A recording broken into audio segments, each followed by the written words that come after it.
The Trump family is truly taking over the cryptocurrency industry. Now, here's the thing. They're not doing it silently. They are literally telling you to buy the dips. They're telling you exactly what they're doing. They're disclosing their whole plan. But here's the issue. As I've told you since 2020, as they tell you to look this way, there's a whole nother narrative going on this way. There's so many distractions right now that you can't see the forest through the trees. So again, I'm going to share with you the facts, figures, numbers, logic. I'm going to show you what they're doing. And then on the back end of every video, I'm going to tell you exactly what I am doing. It's not financial advice.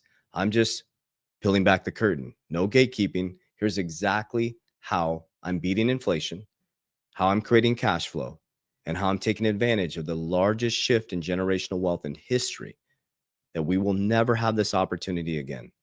So over the next 5 years, it's going to be extremely critical for you to be non-price sensitive, to understand what the picks and shovels are going to be. Stop searching for the get rich quick gold. Pick a few investments, lock in, and hold on for the ride. So I'm going to show you a video once again that I've showed you over and over again on my channel because it's extremely, extremely important. I make my decisions off facts, figures, numbers, logic, studying history to look at the waves of energy going forward.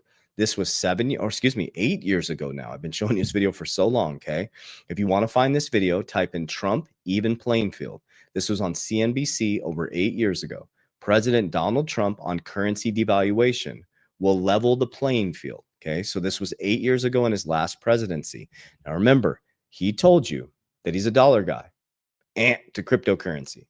All of them flipped in 2023. Larry Fink, Jamie Dimon was already building blockchain, and JP Morgan now will let you use Bitcoin as collateral at the back end of this year, but he still says it's for criminals. Larry Fink, number 2 holder in Bitcoin. Trump, out of billionaires, is a number 1 holder in Bitcoin. And I'm going to take you a little bit deeper, and I'm going to show you how rich the Trump family is getting in cryptocurrency. So the dads are writing the rule, which I'll show you. Steve Witkoff. We got Howard Lutnick. And we got Donald Trump writing the rules, and the boys are building the new banking system, and we can invest in it. So this is, just to be clear, this is 8 years ago. Okay, get your notes, get your pen and paper out. 8 years ago, then I'm going to fast forward you to the meeting with Howard Besnett, talking about the meeting with China once again. So he's going to talk about currency devaluation, and that will be on an even playing field. And I'm going to show you and explain to you what that field is. The difference is they're letting us get involved in it. Yesterday with the president of China, it was a very, very warm conversation. I think we are on the process of getting along very well, and I think that will also be very much of a benefit to Japan. So we had a very, very good talk last night and discussed a lot of subject. It was a long talk, and we are working on that as we speak. We have conversations with various representatives of China. I believe that will all work out very well for everybody, China, Japan, the United States, and everybody in the region. As far as the currency devaluations, I've been complaining about that for a long time. And I believe that we will all eventually, and probably very much sooner than a lot of people understand or think, we will be all at a level playing field. Because that's the only way it's fair. Listen. That's the only way that you can fairly compete in trade and other things. And we will be on that field, and we will all be working very hard to do great for our country. But it has to be fair, and we will make it fair. Boom. 8 years ago. Now let me explain to you what the even playing field is. So this is Scott Bessent, our Treasury Secretary, talking about the meeting. Now we fast forward 8 years to October 30th, 2025. This is his meeting with China.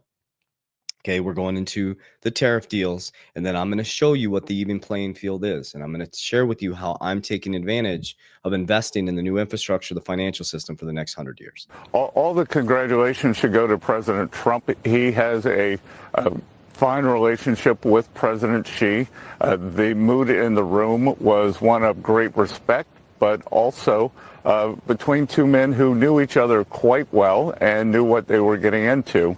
I think what was very helpful for today's meeting was my counterpart, the Vice Premier, Larry Fink, and I had 2 days of very tough and fulsome negotiations in Kuala Lumpur, Malaysia, earlier in the week.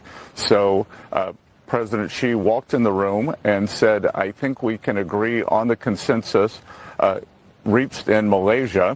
And so the two leaders were able to discuss more bigger picture ideas during the conversation, including what the remainder of President Trump's term would look like. Because okay, so we know the tariff deals are coming in. Okay, interest rates are coming down. The printing machine is going to start to burr again. Okay, remember your value of your dollar. He was concerned about currency devaluation. He's always been concerned about currency devaluation. We have a 120% debt to income ratio.